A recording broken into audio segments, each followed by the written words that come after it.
Robert Burns rose from a humble start as a tenant farmer to become Scotland's greatest tax collector who wrote poetry. English critics dismiss him for his lack of originality.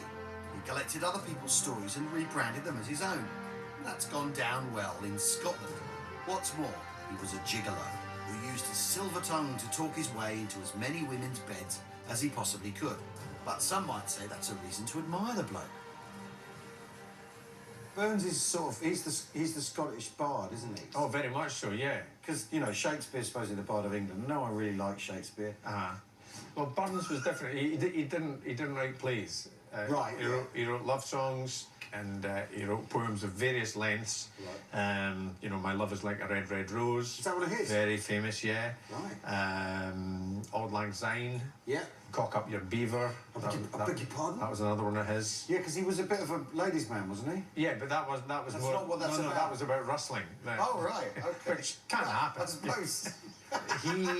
He was a man of insatiable sexual appetite. I mean, he had a number of illegitimate children. I mean, depending on what encyclopedia of Burns you read, it can be anything from 11 to 17 kids by 4 or 5 different women. Wow.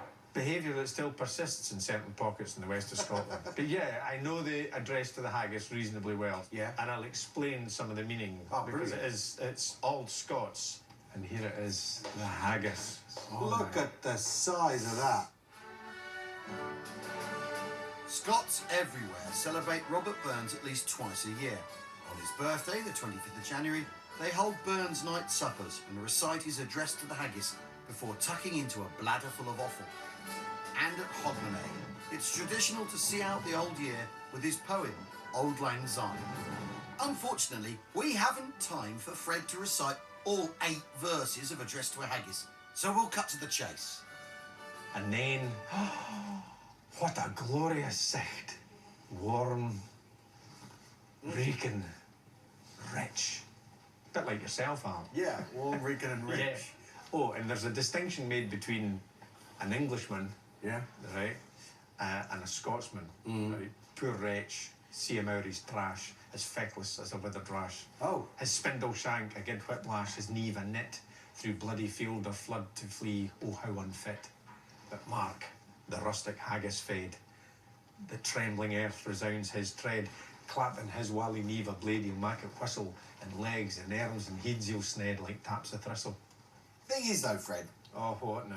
well, I read somewhere that haggis wasn't really a popular Scottish dish until Burns sort of wrote an advert for it.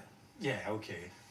Oh, really? Oh, is Just, that just right? within the last 250 years. Yeah, exactly. Fair enough. Yeah. Okay. Yeah. It's just the last That'll do 250 for me. Oh, okay, That's, right. that's recent enough for me, Al. Right, okay. Now, Alistair. And now I can eat it. Alistair! Alistair Murray! Murray. Tuck in. Oh, wow. Did he even like haggis? Do we know? I think Scotland has reinvented itself incredibly well. People's fondness for the place is really moving. But it's a two-way street. All of the stuff we've talked about, there's more to everything. You can't just say Culloden's the English. It's impossible to say that. You can't say the kilt exists in a Scottish vacuum. You know, it's the English who gave him the kilt. Come on, let's get to it. Let's apportion. If we want to apportion blame, we have to also dole out credit. It's so delicious. I'm getting entrails. I'm getting lung. Yeah. A little bit of stomach. Yeah.